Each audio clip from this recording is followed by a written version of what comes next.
শহীদদের আত্মত্যাগের বিনিময়ে আজ এই বাংলাদেশ গড়ার স্বপ্ন আমরা দেখছি।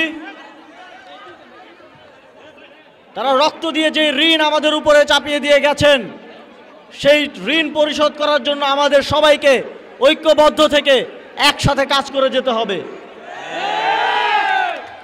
আমি আজন্ম মৃত্যু পর্যন্ত সেই শহীদদের, আহতদের রক্তের ঋণ শোধ করার জন্য, বাংলাদেশকে সঠিক পথে রাখার জন্য কাজ করব এবং সেই পথে আপনাদের সমর্থন প্রত্যাশা করি।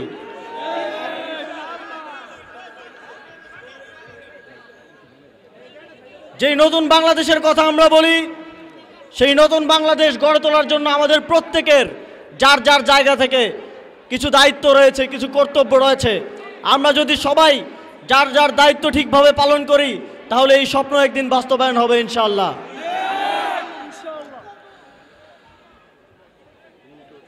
ঠিক জুলাই গণঅভ্যুত্থানে তরুণরা যেভাবে নেতৃত্ব দিয়েছিল, নতুন বাংলাদেশ বিনির্মাণে, নতুন বাংলাদেশের নেতৃত্ব গ্রহণেও তরুণদেরকে ভবিষ্যতেও নেতৃত্ব দিতে হবে। আপনাদের সকলকে যার যার জায়গা থেকে নিজেকে প্রস্তুত করতে হবে ভবিষ্যৎ বাংলাদেশের প্রত্যেকটি সেক্টরে নেতৃত্ব গ্রহণ করার, দায়িত্ব গ্রহণ করার জন্য।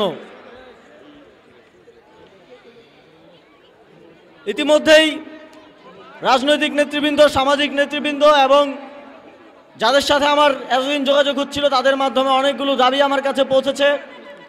আপনারা জানেন, ইতিমধ্যেই মুরাদনগরে 20টিরও অধিক উন্নয়ন প্রকল্প স্থানীয় সরকার, পল্লী উন্নয়ন সমবায় মন্ত্রণালয় থেকে গ্রান্ট করা হয়েছে এবং সেগুলোর কার্যক্রম অতি দ্রুতই শুরু হবে।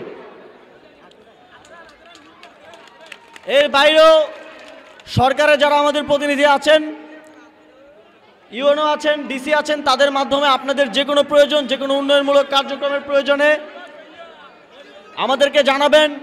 অতি দ্রুত সময়ের মধ্যে সেগুলো বাস্তবায়ন করার জন্য আমি কাজ করব। বিগত সময়ে ফ্যাসিবাদী সরকারের সময়ে উন্নয়ন কার্যক্রমগুলো শুধুমাত্র কয়েকটা নির্দিষ্ট জায়গায় হতো। এখন আমরা বলছি বাংলাদেশের প্রত্যেকটি আনাচে কানাচে সমানভাবে, কোনো প্রকার বৈষম্য না রেখে আমরা উন্নয়নের ধারাবাহিকতা পৌঁছে দিব।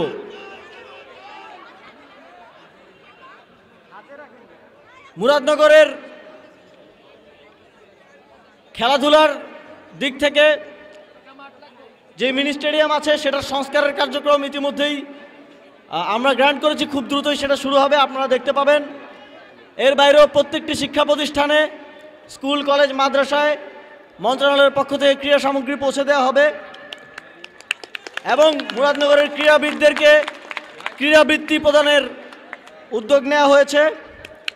আপনারা জানেন, শিক্ষার দিক থেকে মুরাদনগর বাংলাদেশের যে স্ট্যান্ডার্ড, তার থেকে অনেক পিছিয়ে।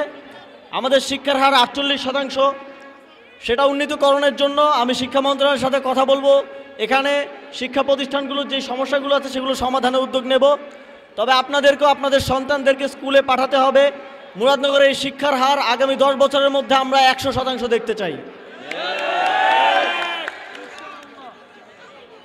চিকিৎসা ব্যবস্থা সহ আরও সকল ধরনের নাগরিক সেবার দিক থেকে মুরাদনগর যেই জায়গাগুলোতে পিছিয়ে আছে, সেখানে কনসার্ন মিনিস্ট্রিগুলোর সাথে, উপদেষ্টাদের সাথে কথা বলে সেখানে দ্রুত পরিবর্তন, দৃশ্যমান পরিবর্তন আনার জন্য আমরা কাজ করব।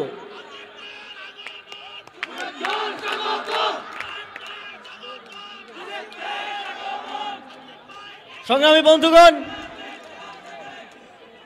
মুরাদনগরে আপনাদের প্রতিনিধিরা আমাকে অনেক আগে এই সংবর্ধনার কথা বলেছে, কিন্তু আপনারা জানেন রাষ্ট্রীয় অনেক সংকট, অনেক দায়িত্বের কারণে সময় দিতে পারিনি। তবে আজকে আপনাদের মধ্যে এসে আপনাদের ভালোবাসা দেখে আমি অত্যন্ত আপ্লুত হয়েছি এবং আমার মধ্যে একটা আকাঙ্ক্ষা তৈরি হয়েছে, শুধু এই সরকারের দায়িত্বে থাকা অবস্থায় নয়, ভবিষ্যতেও যতদিন দেশের জন্য কাজ করব, আপনাদের একজন প্রতিনিধি হয়ে, আপনাদের একজন হয়ে যেন আমি কাজ করে যেতে পারি।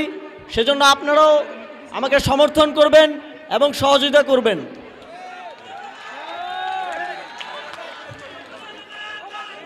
আরেকটা কথা বলতে চাই, আপনারা জানেন পতিত স্বৈরাচারের সময়ে নানা কারণে কুমিল্লাকে বিভিন্নভাবে বঞ্চিত করা হতো। কুমিল্লার একটি প্রশাসনিক বিভাগ, কুমিল্লা সহ আশেপাশের জেলাগুলোর জনগণের দীর্ঘদিনের আকাঙ্ক্ষা। চট্টগ্রাম বিভাগে গিয়ে বিভাগীয় কার্যক্রম পরিচালনায় অনেক বেগ পেতে হয় এই অঞ্চলের জনগণকে, এবং সে বিষয়ে সরকার বিভিন্ন উদ্যোগও নেয়ার প্রস্তুতি ছিল। কিন্তু আপনারা জানেন স্বৈরাচারী শেখ হাসিনা বলেছিল কুমিল্লা নামে কোনো বিভাগ হবে না। কিন্তু আমরা স্পষ্টভাবে বলতে চাই, এখানে কোনো বিভাগ হলে সেটা কুমিল্লার নামেই হবে। এবং আমি সরকারের সর্বোচ্চ নীতি নির্ধারকদের সাথে কুমিল্লাকে একটি প্রশাসনিক বিভাগে রূপান্তরের জন্য আলোচনা করব এবং অতি দ্রুত সময়ের মধ্যে তা বাস্তবায়নের জন্য প্রচেষ্টা করব। আপনারা জানেন বর্তমান বাংলাদেশের পরিস্থিতিতে অনেক ধরনের অভ্যন্তরীণ এবং বহির্গত ষড়যন্ত্র হচ্ছে। আমাদের অত্যন্ত দুঃখের সাথে বলতে হয়, আমাদের রাজনৈতিক দলগুলোর মধ্যে একটা বদ্ধমূল ধারণা জন্মেছে যে ভারতের আশীর্বাদ ছাড়া বোধহয় বাংলাদেশে ক্ষমতায় আসা যায় না। ফলে তারা যে ধরনের বক্তব্য দিচ্ছে তা এদেশের স্বাধীনতাকামী সার্বভৌমত্বের পক্ষের জনগণের জন্য অত্যন্ত কলঙ্কজনক এবং দুঃখজনক। আপনারা যদি মনে করেন ভারতের আশীর্বাদ ছাড়া এদেশে ক্ষমতায় আসা যায় না,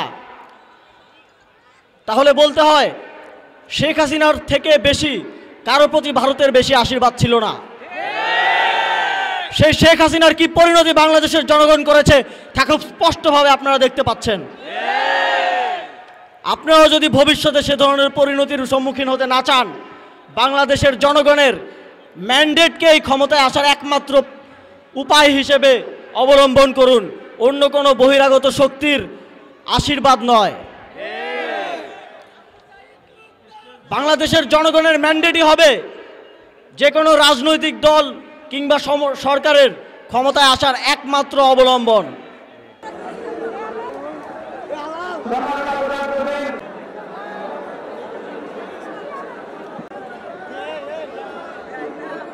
ঘাটি মুরাদনগরের মাটি, আসিফ ভাইয়ের ঘাটি। Brigadier general